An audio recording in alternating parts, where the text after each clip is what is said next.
A Rádio USP apresenta USP Analisa. Meia hora analisando assuntos atuais que envolvem a vida do cidadão e da universidade, sempre com um convidado especial. USP Analisa.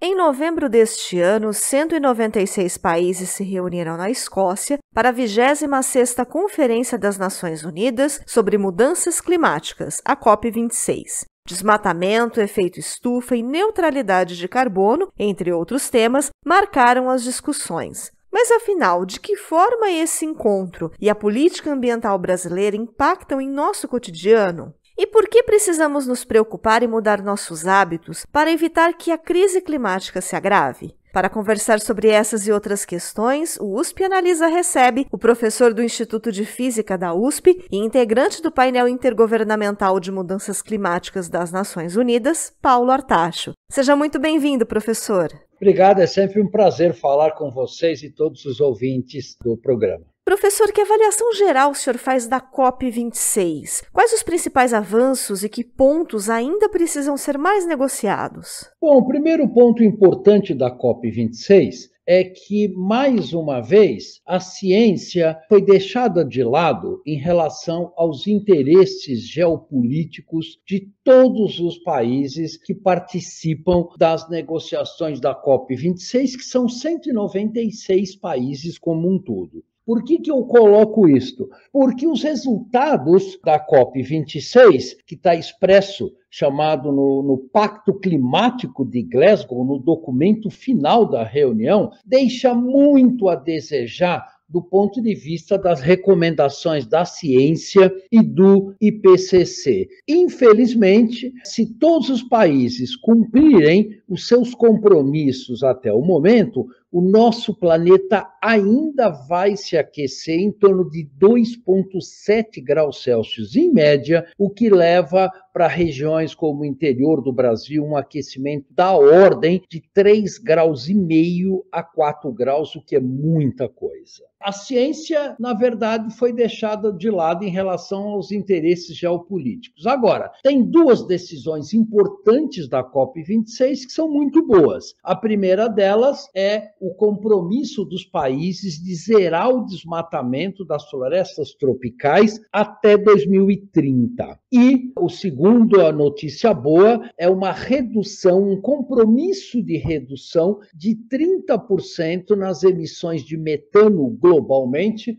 o que é extremamente positivo. Bom, nós vamos falar sobre esses dois compromissos daqui a pouco, professor. Mas antes eu queria uma análise mais específica do senhor sobre a atuação do Brasil na COP26 e os compromissos que o país assumiu. Olha, o governo brasileiro está completamente desacreditado do ponto de vista de política ambiental e climática por razões mais ou menos óbvias. Logo depois da COP26, o INPE soltou os dados oficiais de desmatamento da floresta amazônica e o resultado é o que a comunidade científica já sabia, de que o Brasil continua destruindo seus ecossistemas a uma taxa extremamente elevada e só entre 2020 e 2021 a floresta amazônica perdeu 13.200 quilômetros quadrados. Isso corresponde à metade da área de um país como a Bélgica. Portanto, é um processo de destruição dos serviços ecossistêmicos e dos ecossistemas naturais do Brasil que está sendo feito pelo atual governo brasileiro, o que é extremamente negativo para o nosso próprio país.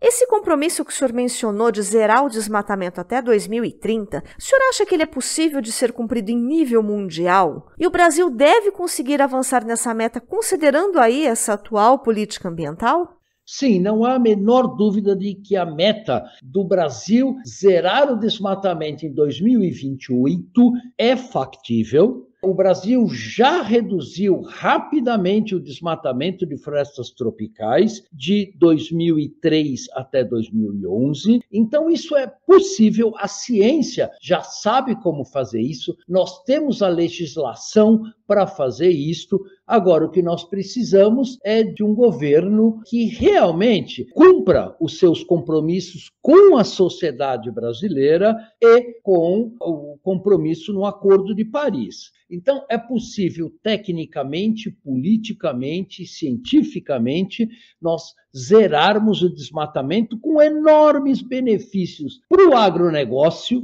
que vai ver a restauração dos serviços ecossistêmicos, em particular a chuva, que irriga as áreas de pastagem e as áreas onde nós temos, por exemplo, plantações de soja, o que vai aumentar a produtividade agrícola brasileira, e com isso o Brasil preserva uma biodiversidade que é um fator riquíssimo para a sociedade brasileira, com um potencial enorme de ser explorado. Então, nós precisamos com que o governo pare de destruir os recursos naturais brasileiros e invista, na verdade, na manutenção das maiores riquezas do nosso país, que é os nossos recursos naturais. E como o senhor mencionou, um dos compromissos previstos em acordo assinado durante a COP26 foi a redução de 30% na emissão de metano, que é um dos gases ligados ao efeito estufa. Um dos grandes responsáveis pela emissão de metano é a produção de carne. O que países que dependem da agropecuária, como é o caso do Brasil, podem fazer para cumprir essa meta? Veja, já está mais que provado que realizar a preservação dos ecossistemas e reduzir as emissões de gás de efeito estufa não é contraditório com o aumento de produtividade e não é contraditório com a manutenção dos ecossistemas. Veja bem, no caso da pecuária, vários presidentes de companhias como a JBS e a Marfrig estavam na Conferência Rio 92 e eles declaram que sim, a pecuária brasileira está preparada para reduzir em 30% as suas emissões, inclusive com ganhos de produtividade. Como é que isto é possível? É possível porque a maior parte dessa redução de emissões vai se dar com a melhoria das áreas de pastagem ao longo de todo o Brasil, não só na região central do Brasil, e melhorando a qualidade da pastagem, você permite uma engorda mais rápida do gado e com isso nós temos uma redução da ordem de 20% a 25% nas emissões de metano. O restante das reduções necessárias vão ser feitas através da adição de produtos químicos junto com a dieta do boi, em baixa quantidade, e com isso você altera a química de produção de metano no rumen do boi e com isso você é capaz de reduzir de 5% a 10% as emissões de metano. Portanto, é um exemplo muito claro de que é possível reduzir as emissões de gases de efeito estufa e ainda aferir ganhos de produtividade nas indústrias. Professor, a ciência fala sobre a necessidade de acabar com a emissão de gases de efeito estufa praticamente desde a Rio 92, ou seja, há quase 30 anos. Na sua opinião, houve avanços positivos nesse sentido ou ainda é preciso uma mobilização maior dos países em torno dessa questão? Não há a menor dúvida de que nós precisamos urgentemente de um engajamento muito maior dos governos, do setor privado e da população em geral na redução de emissões de gases de efeito estufa. Porque a ameaça à estabilidade climática do nosso planeta pode trazer impactos econômicos muito negativos para a nossa sociedade. E com isso, você pode ter decrescimento econômico, você pode jogar o planeta numa recessão econômica que pode ter consequências muito negativas para a nossa sociedade. Então, o que nós precisamos é do engajamento das empresas, da sociedade em geral e dos governos na redução de emissões. Isto é estratégico para que a gente possa ter um clima minimamente estável ao longo das próximas décadas. E o que é e como funciona o mercado de carbono internacional, que também foi um dos destaques da COP26? E como que ele pode beneficiar o Brasil? Sim, o mercado de carbono é um mecanismo pelo qual, por exemplo, uma empresa na Alemanha não conseguiu atingir as suas metas de redução, ele troca permissões de emissões na Alemanha por empresas, por exemplo, brasileiras, que pode estar sequestrando mais carbono do que deveria. Então, ele premia, na verdade, quem está fazendo um trabalho, digamos assim, forte na redução de emissões e, economicamente, penaliza os países ou as empresas mais emissoras. Entretanto, veja que se você deixa de emitir na Alemanha para emitir no Brasil, você, obviamente, não tem nenhum ganho para o clima global líquido do ponto de vista de emissões. Você só está modificando o local onde a emissão é feita. Portanto, o mercado de carbono não vai sequer ajudar a mitigar as emissões de gases de efeito estufa. Ele é meramente um mercado financeiro, digamos assim, para dinamizar as trocas de carbono, mas ele não vai trazer necessariamente nenhum benefício ambiental para o nosso planeta. Que avaliação o senhor faz das metas de neutralidade das emissões de carbono adotadas pelos países que respondem pelas maiores taxas dessas emissões? Elas são possíveis de serem cumpridas? O documento final da COP26, que é o Pacto Climático de Glasgow, também obriga os países a colocarem datas onde os países se comprometeriam a atingir emissão zero ou neutralidade de carbono, digamos assim, numa determinada data. Então, por exemplo, a Índia se comprometeu a se tornar neutra em emissões de carbono em 2070.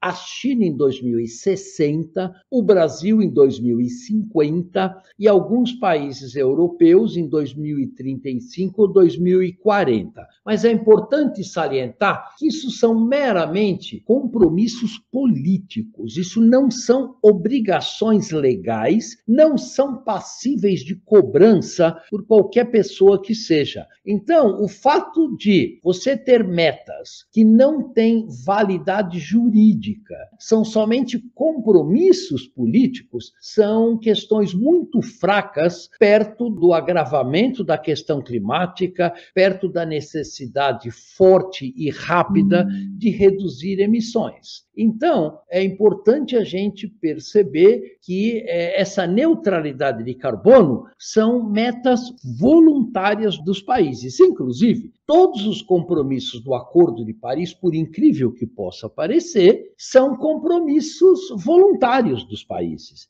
Se eles não cumprirem, não há penalidades para nenhum país que não cumpra suas metas. Evidentemente, isso tem tudo para não funcionar, como não tem funcionado até o momento, e isto vai ter que ser modificado nas próximas discussões. E foi a primeira vez em 26 anos de negociações que se falou no fim da dependência de combustíveis fósseis na matriz energética dos países. Ao mesmo tempo em que a Alemanha, por exemplo, se esforça em tornar a sua matriz energética mais sustentável, o ministro do Meio Ambiente brasileiro vai na direção contrária e afirma que pretende manter incentivos a combustíveis fósseis em nome da, entre aspas, geração de empregos e do desenvolvimento econômico. O que ainda precisa ser feito para que se possa avançar mais em relação à redução da dependência desses combustíveis?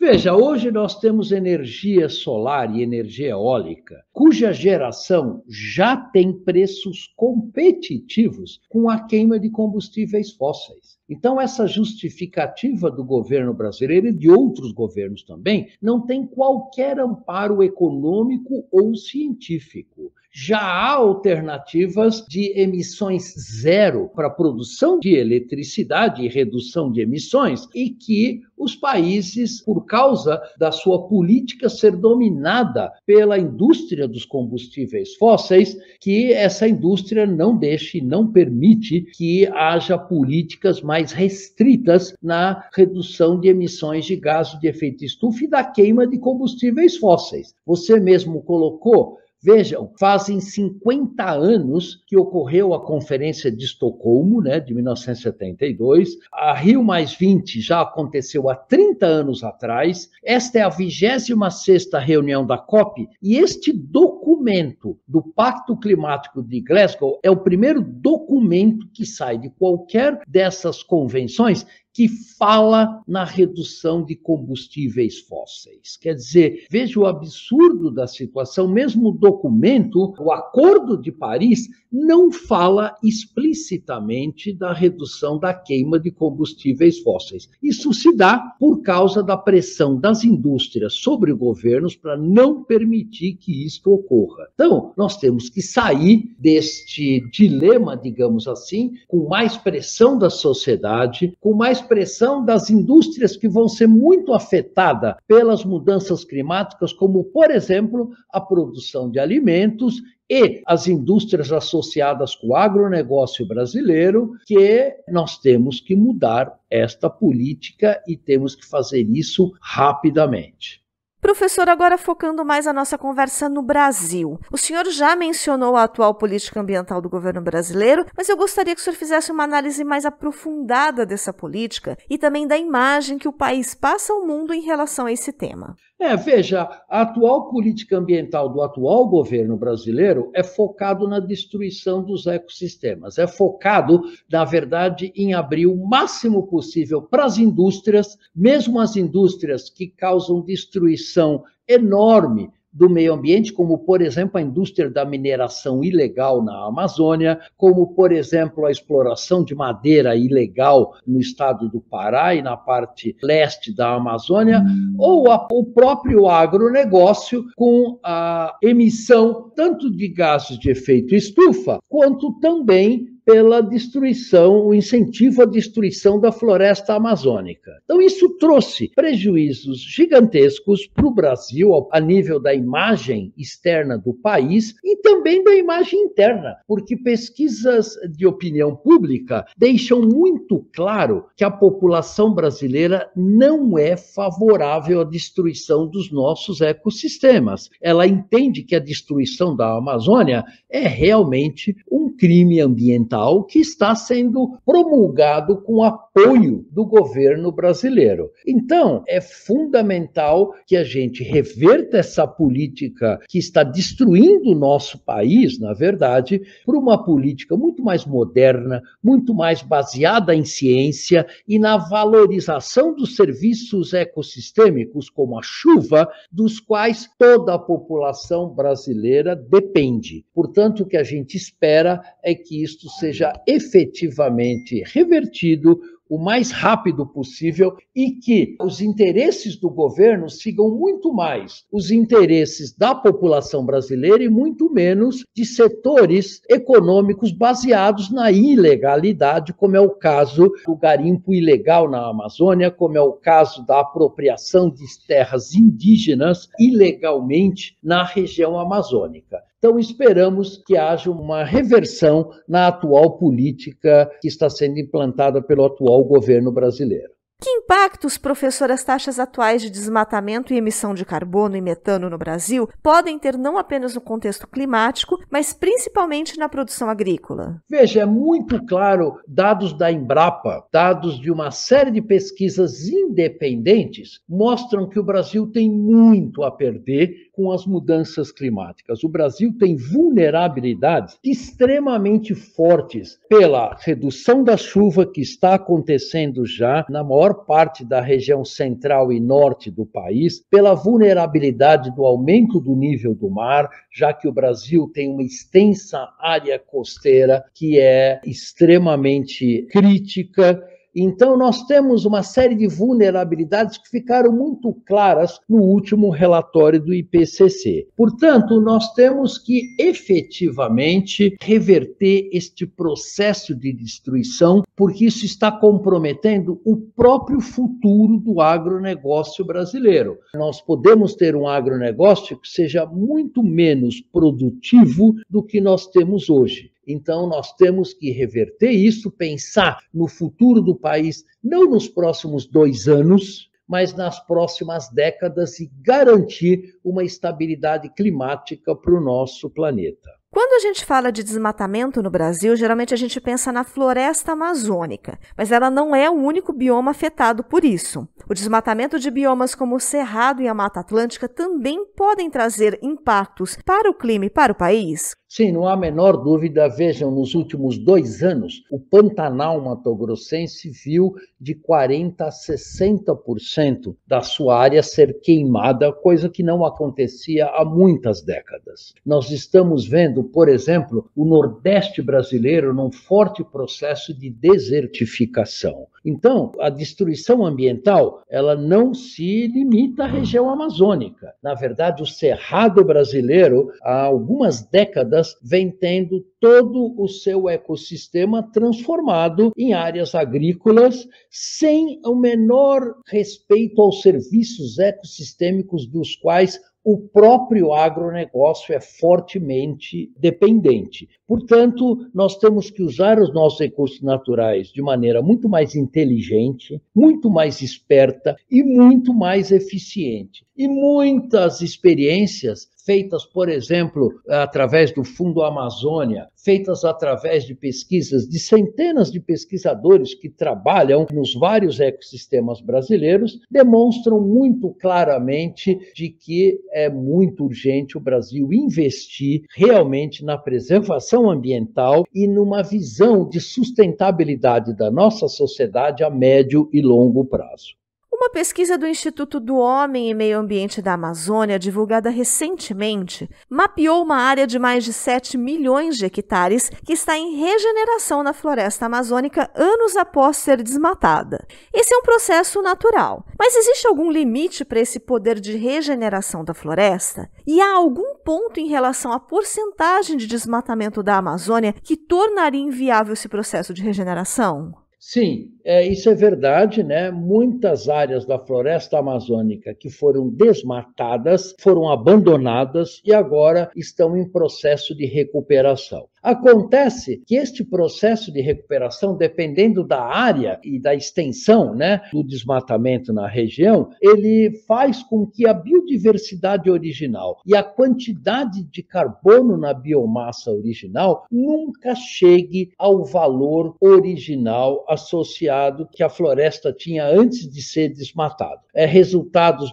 de pesquisas do Museu Emílio Gueldi mostra que a floresta pode recuperar, depois de 50 anos do desmatamento, cerca de 60% a 70% do carbono perdido. Portanto, nós temos sim que investir em reflorestamento em grande escala para recuperar parte dos serviços ecossistêmicos que nós estamos danificando atualmente, mas é importante a gente perceber que parte da destruição é irreversível. Parte da destruição desses ecossistemas não tem volta. Portanto, é muito importante que nós zeramos este desmatamento da Amazônia até 2028, como comprometido pelo governo brasileiro, e, além disso, a gente trabalhe com a recuperação de áreas degradadas, e o Brasil tem isso como uma das suas obrigações no Acordo de Paris, que é a recuperação de 12 milhões de hectares de florestas, não só na Amazônia, mas na Mata Atlântica, nas florestas de araucária do Paraná, no Pampa Gaúcho, no Cerrado e também no Vale do Rio São Francisco. Então é importante que o governo brasileiro se conscientize de que isto é uma tarefa essencial para o nosso país.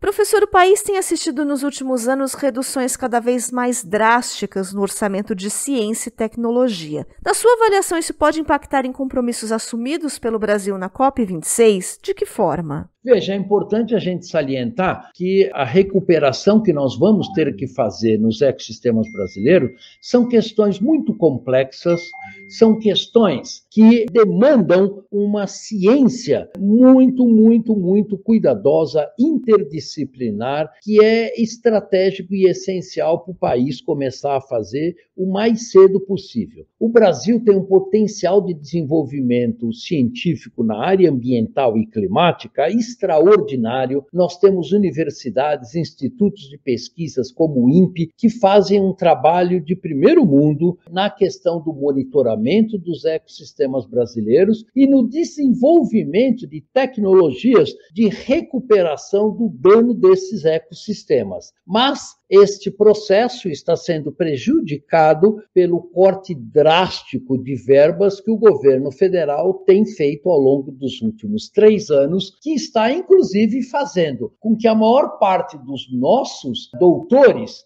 os mais capacitados, estejam indo para fora do Brasil, saindo do nosso país, desistindo de fazer pesquisas aqui, com um enorme dreno de cérebros da inteligência brasileira que está aí procurando melhores oportunidades em outros países. Isso traz um dano para o desenvolvimento econômico do país de uma maneira muito, muito forte, né? E nós precisamos reverter este quadro de destruição da ciência brasileira que está sendo feita pelo atual governo. Isso é estratégico para a nossa sociedade.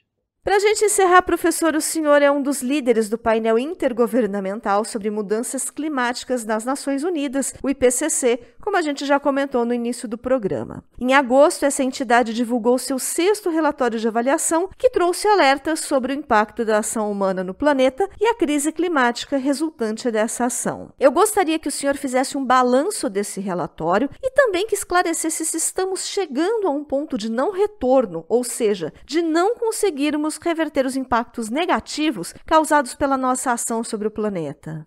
Sim, esse último relatório do painel intergovernamental de mudanças climáticas foi muito importante, porque ele quantificou a trajetória que nós estamos seguindo hoje em relação às mudanças climáticas globais. E essa trajetória não é realmente muito positiva para nós, para a humanidade como um todo e para as atividades econômicas. Nós estamos indo para uma trajetória de aumento de temperatura global da ordem de 3 graus a 3,5 graus.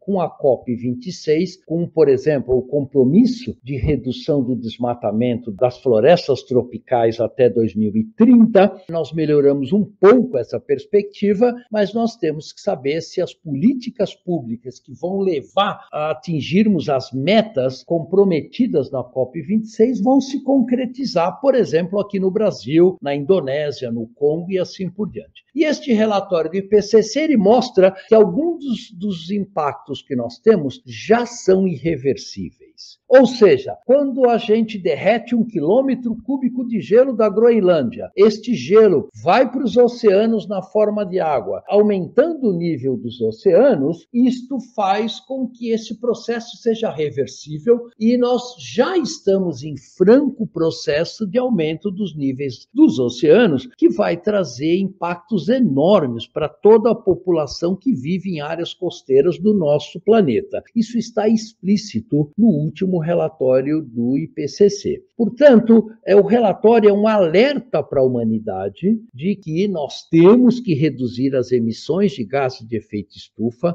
o máximo que o nosso sistema econômico conseguir no menor espaço de tempo possível. Portanto, isso é absolutamente estratégico do ponto de vista da ciência. Infelizmente, a ciência não dominou as discussões na COP26 e não está dominando as orientações que o governo brasileiro está implementando em relação à questão ambiental, infelizmente. Portanto, nós temos que estruturar políticas públicas de longo prazo baseadas em ciência se nós quisermos ter alguma chance de limitar o aquecimento global do nosso planeta em 2 graus Celsius, ou melhor ainda, em 1,5 graus Celsius, construindo uma sociedade muito mais sustentável, construindo uma sociedade que tenha menos desigualdades sociais, que possa utilizar os recursos naturais do nosso planeta, por exemplo, na produção de alimentação, na produção de energia, de uma maneira muito mais sustentável que nós temos feito até o momento. Isto é o que coloca a ciência de uma maneira muito, muito forte, e isso é o que a gente espera que os governos traduzam em políticas públicas de uso dos nossos recursos naturais de uma maneira mais inteligente e mais eficiente.